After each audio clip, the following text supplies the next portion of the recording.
continue donc avec la rubrique C'est mon histoire dans laquelle je reçois aujourd'hui Mélodie. Bonjour Mélodie. Bonjour. Ça va bien? Excellent, ravie d'être ici. Moi je suis très contente d'avoir fait ta connaissance parce qu'on se connaît depuis un coup de fil la semaine dernière, donc c'est tout frais et j'ai découvert une super belle histoire d'une jeune fille qui a toujours voulu servir le Seigneur de tout son cœur et qui le sert encore actuellement aujourd'hui. Et puis aujourd'hui tu es venue nous raconter ton histoire, justement ton cheminement avec le Seigneur et puis particulièrement dans le service. Et pour revenir aux origines, toi, tu es née à Malte de parents chrétiens et tu avais déjà des grands-parents qui ont suivi le Seigneur également, c'est ça? Exactement. Je pense que mon histoire commence, comme la plupart d'entre nous, un peu avant moi.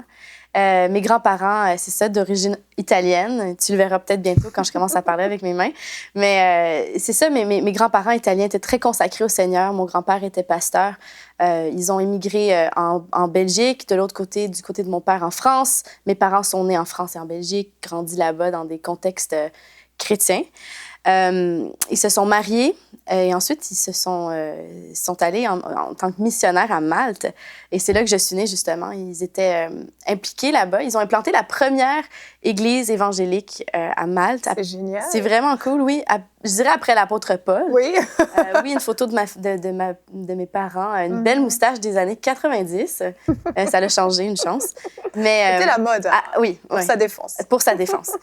Et donc, eux, ils ont vraiment fait un bon travail là-bas jusqu'à ce que le Seigneur les a appelés à venir au Canada.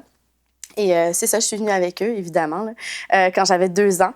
Et à partir de ce temps-là, j'ai vraiment observé leur ministère et je me suis impliquée rapidement aussi. Dès que j'étais adolescente, je voyais un besoin dans l'Église, comme la plupart d'entre nous qui ont peut-être grandi dans des contextes chrétiens, on trouvait une facilité à servir ou à juste, C'est naturel, en fait, presque. Exactement. Quand on a grandi comme ça, on le fait sans trop se poser de questions, en fait. Sans trop se poser de questions. Et voilà le problème. Je pense que c'est un très bon point. Je me suis pas trop posé de questions. Je voyais la valeur de la vie chrétienne et du service dans le ministère de mes parents ou des chrétiens autour de moi. Et je voyais qu'il y avait une valeur dans la vie chrétienne, mais je dirais que ma relation avec le Seigneur n'était pas encore arrivée à cette dimension où le service était le résultat d'un épanouissement de ma relation avec lui. C'était encore assez superficiel, disons. Et je servais en toute sincérité. Mon C'était cœur, presque un style de vie, si on peut dire. Exactement. Ouais. Et tu sais, on le lit, on grandit en entendant servir les autres, aimer les autres. Alors, ça devient vraiment comme ça fait... C'est un style de vie, exactement. Mais quand j'étais adolescente, quand même, je dois avouer que j'avais le cœur assez partagé parce que je réfléchissais, je me disais, mais en quoi est-ce que je crois vraiment? Est-ce que c'est ma religion, c'est la religion de mes parents et tout? Alors, c'est sûr que j'ai commencé à avoir des questionnements. La remise en question des enfants chrétiens, un petit peu, ça arrive assez souvent. C'est tout à fait normal. Et là, tu as fait un genre de crise d'adolescence, si on veut, où tu as fait ton sac à dos et tu as dit « je traverse l'océan ». Oui, exactement. C'est ce que je me suis dit. J'avais dans la vingtaine. Et c'est drôle parce que mon cœur mon apparence était très correcte. J'étais chrétienne et tout. Mais dans mon cœur, j'avais vraiment le cœur partagé. Et c'est ça qui m'a, en fait, qui m'a incité à... Exactement. J'ai fait un sac à dos et je suis partie en voyage en Europe. Un voyage sans but, un petit peu. Tu avais un objectif quand même? Un peu comme aller... Je me cherchais. Je me cherchais. Je cherchais un peu mes racines, ma famille. Je cherchais le Seigneur, peut-être sans le savoir. Et il m'a trouvée, en fait, de l'autre côté de l'océan. Longue histoire courte, j'ai débarqué à Amsterdam un jour et des anciens amis à ma famille savaient que j'étais là, m'ont invité chez eux. Et ils avaient un ministère là-bas, une école de formation de disciples. Et je suis allée visiter un peu qu'est-ce qui se passait là-bas et ça m'a vraiment intriguée. Je me suis dit, OK, intéressant, mais c'est pas pour moi. Moi, j'ai ma belle petite vie chrétienne déjà faite au Canada. Alors, je suis retournée au Canada et c'est les mois qui ont suivi, en fait, que le Seigneur m'a vraiment, vraiment interpellée. J'étais en relation, j'étais en couple assez sérieux dans le temps. J'étais jeune, j'avais 21, 22 ans. Et déjà, j'avais en tête de me marier, la relation avec mon copain. Il était chrétien aussi, un homme de Dieu aussi. Super. Un peu la même histoire. Les deux, on cherchait de quoi de plus. Et c'est quand le Seigneur m'a appelée à aller en Europe que je me suis dit, bon, d'accord, OK, mais ça va me coûter quelque chose. Oui. J'ai peur. Et bon, on avance l'histoire. L'histoire est longue, mais on va la garder un peu courte. Mais le Seigneur nous a demandé à moi et mon copain de se laisser. C'était le sacrifice à faire. Et puis, on l'a fait. C'était très difficile. Mais j'ai passé 1 an, ma première année à Amsterdam, où j'ai vraiment découvert...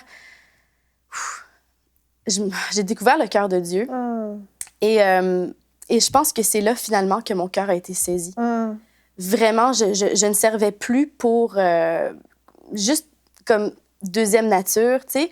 J'y pensais maintenant, je réalisais en fait que mon service était un résultat d'une relation avec lui. Mais ça a pris quelques temps parce que les premiers mois, la première année à l'école de formation de disciples où finalement je suis allée, le Seigneur me travaillait énormément. Et parce qu'il y avait un petit peu de rébellion dans ton cœur quand même vis-à-vis de lui, en fin de compte, et vis-à-vis même de la religion de tes parents, si on veut bien, enfin en tout cas du... Tout à fait, mais c'était discret. Très discret. Les gens n'arrivaient pas à cerner en fait que je vivais cette tension-là en moi, cette tension-là en moi, cette tension qui était un peu de la part... je connais la vérité, mais je ne l'ai pas encore vécue pour moi-même.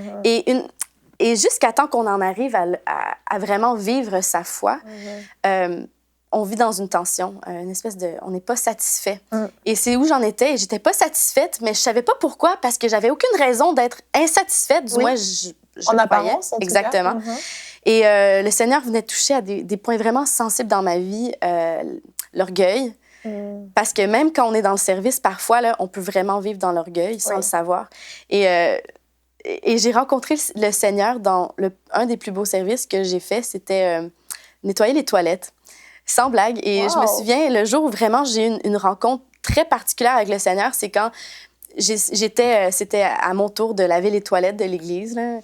C'est très... C'est glamour. Oui, mais c'est le service, un service parmi tant d'autres. Mais si tu avais un petit problème au niveau de l'orgueil, c'est certain qu'il n'y a pas plus humilité que ça. Exactement. Mais mon cœur s'est révélé dans ce moment-là où j'ai réalisé, Seigneur, si je devais laver cette toilette toute ma vie pour toi, et mon cœur y était, là, j'ai compris, waouh, c'est ça vraiment le service. C'est merveilleux. Et je suis rentrée dans une dimension avec lui, mais ça a quand même pris un peu de temps pour que vraiment j'approfondisse ma relation avec lui. Et après ma première année, quand je suis retournée au Canada pour un stage dans une église, j'ai passé beaucoup de temps à lire la Bible avec mon pasteur, et c'est la simple parole de Dieu qui est venue ranimer mon cœur, animer mon cœur. J'ai eu une rencontre avec le Saint-Esprit qui a bouleversé comment je le voyais. Je voyais le Seigneur, comment je comprenais ma relation avec lui.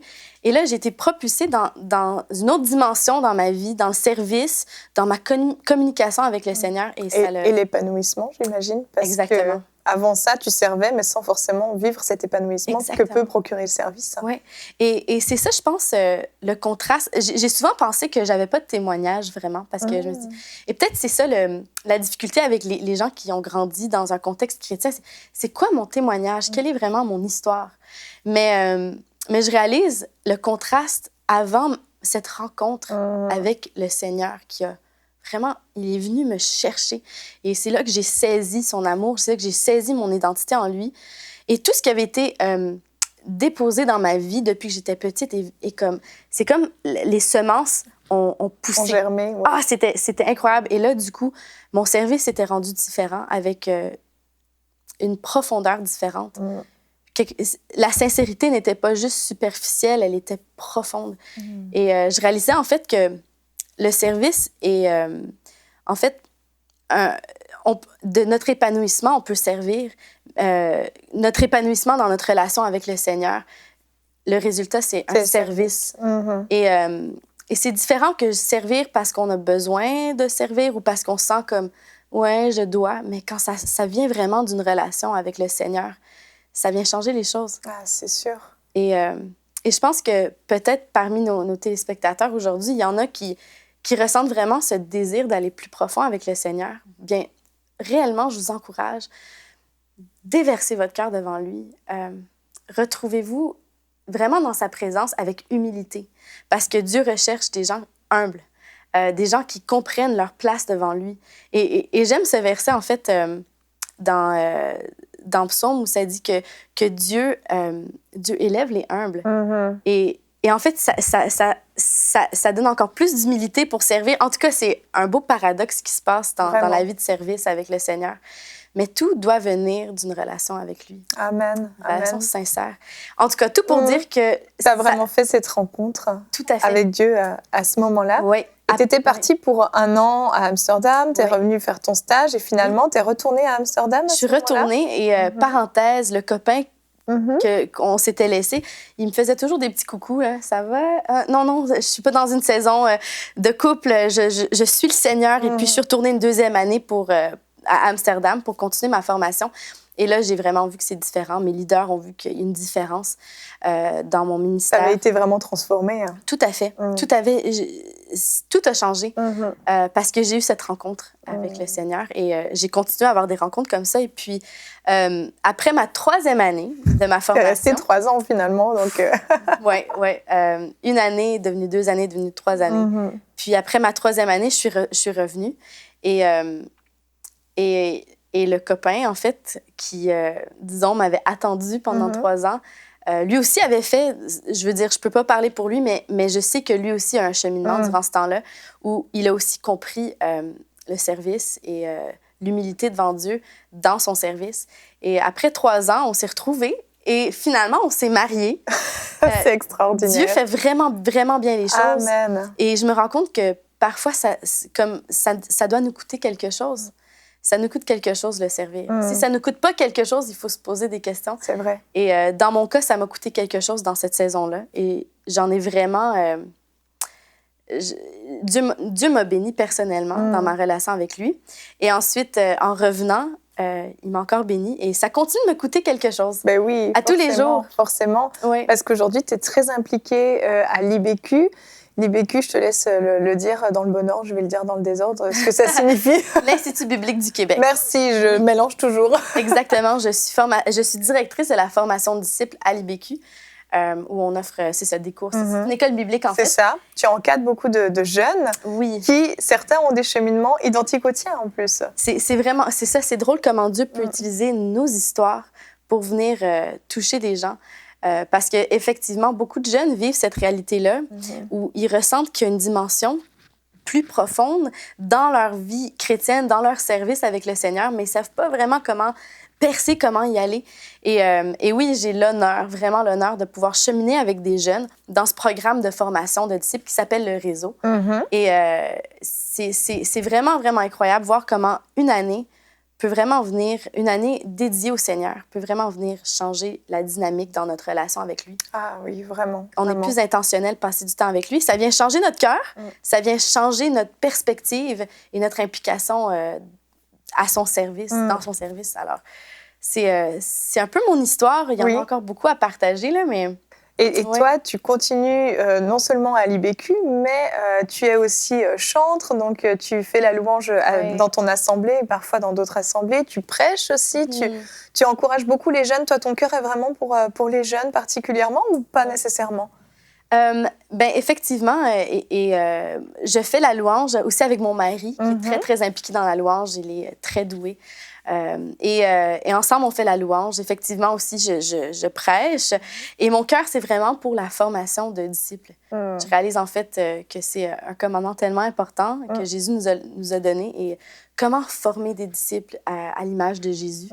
Donc, j'aime bien parler là-dessus. J'aime bien encourager d'autres leaders dans leur cheminement en tant que leader et beaucoup les jeunes à suivre le Seigneur de manière pas seulement superficielle, mais aller en profondeur, aller chercher la face de Dieu. Je réalise ce que Jésus dit, je suis le chemin, la vérité et la vie. Amen. Et quand on suit vraiment ces paroles-là, on réalise, waouh, il y a juste un chemin, il y a une vérité et la vie, c'est en lui. Et ça vient changer la dynamique dans tout ce qu'on fait. Absolument. Ouais. Vraiment, vraiment.